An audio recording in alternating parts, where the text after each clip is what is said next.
पटना के ज्यादातर इलाकों में कल से ही रुक रुक कर जोरदार बारिश हो रही है। ज्यादातर सड़कें जो है वो पानी में डूब गई हैं। कई जगह गाड़ियां पानी में डूबी नजर आ रही हैं। जगह जगह पानी भरने की वजह से यातायात बुरी तरह प्रभावित हुआ है। और इन तस्वीरों को देखकर आप पटना में हुई बारिश का अंदाजा लगा सकते हैं।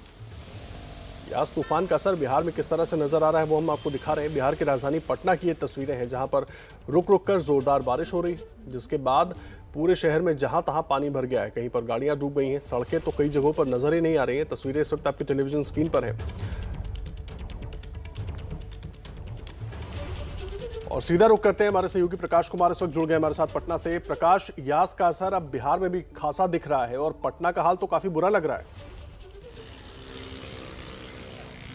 बिल्कुल, जिस जगह पे मैं अभी खड़ा हूँ, दरअसल यहाँ एक बहुत बड़ा गड्ढा है और जितनी भी गाड़ियाँ इधर से अगर आ रही हैं तो सीधे इसमें गिर जा रही है। इसके पहले हमने देखा कि कई लोग हैं जो इसमें फंस चुके हैं और यहाँ से गिरते गिरते बचे हैं। कई लोग तो गिर भी चुके हैं मेरे सामने में। और जहाँ गड्ढे हैं वहाँ पर जो खतरा है उसके बारे में कहीं नहीं बताया गया है। 2019 का जल जमाव आपको याद होगा, तो उन्हीं इलाकों में से एक है ये इलाका है, राजेंद्र पथ है।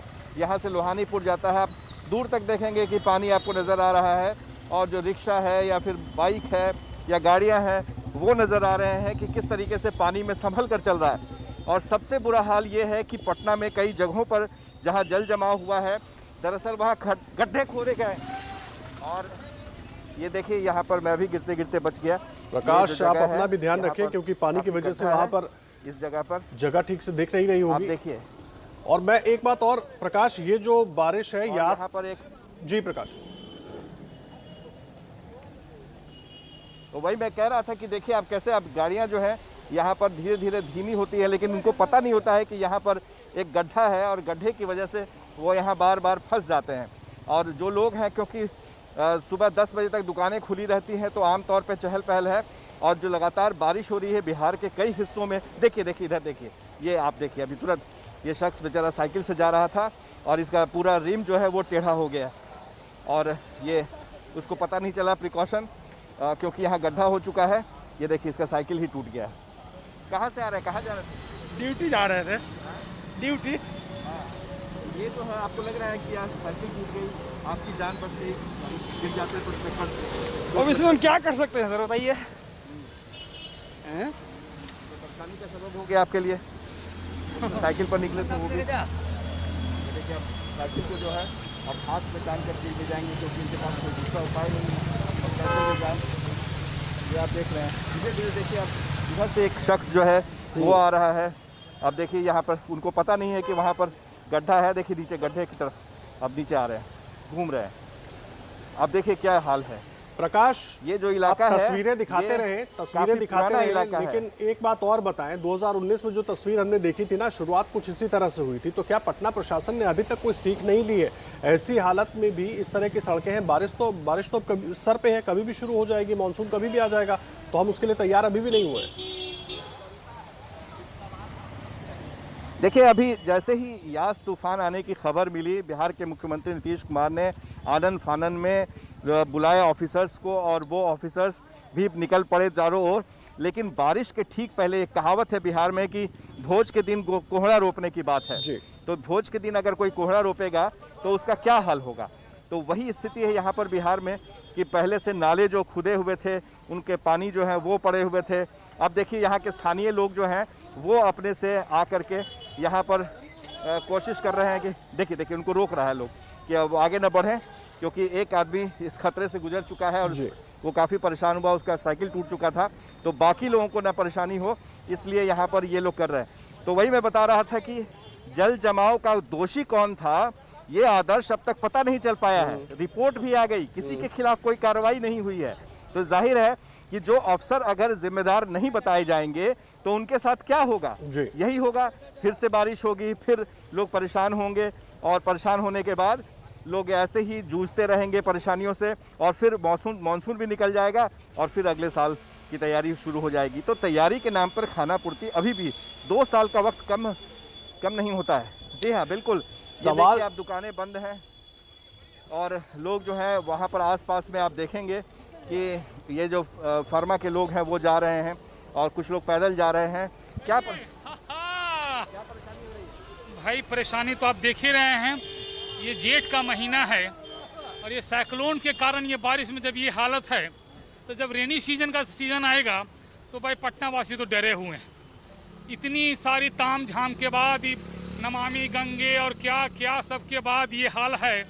खुदा मालिक है इस पटना शहर का, खास करके हम लोग तो बहुत लाचार हैं। बड़ी आशा और विश्वास के साथ ये समझे थे कि इस बार पानी से पाला नहीं पड़ेगा, लेकिन दुर्भाग्य पटना वासियों का कि इससे रूबरू होना पड़ रहा है, और वो भी जेठ के महीने में।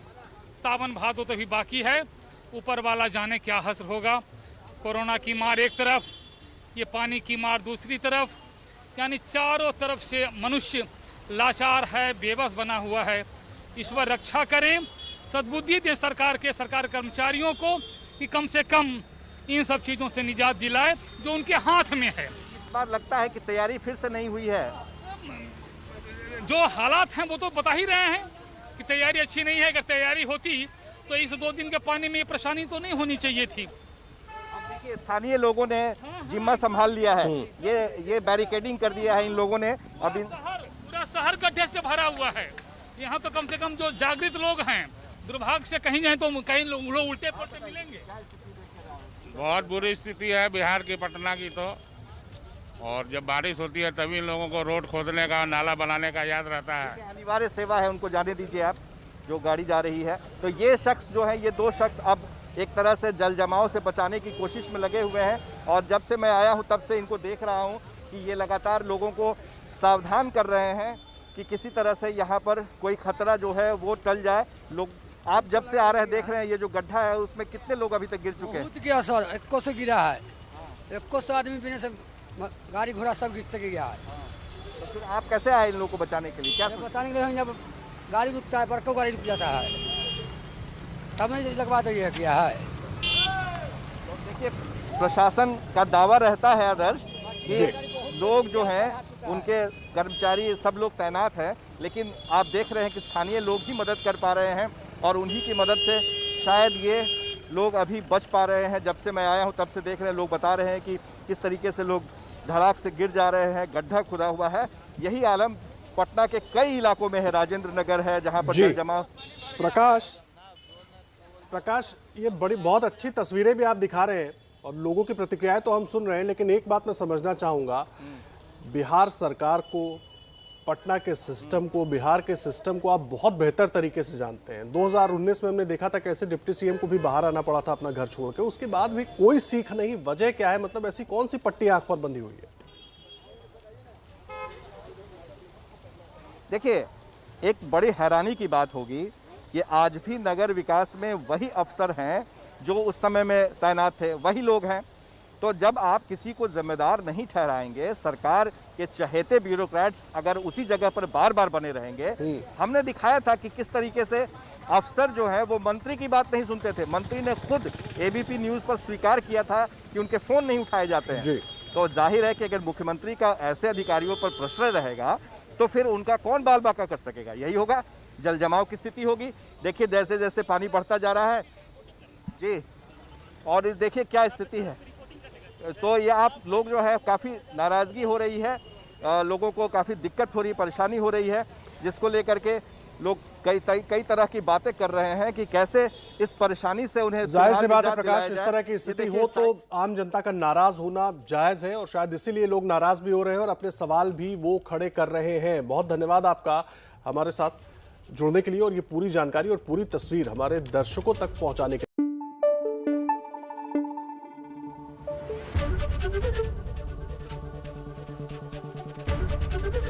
एबीपी न्यूज आपको रखे आगे।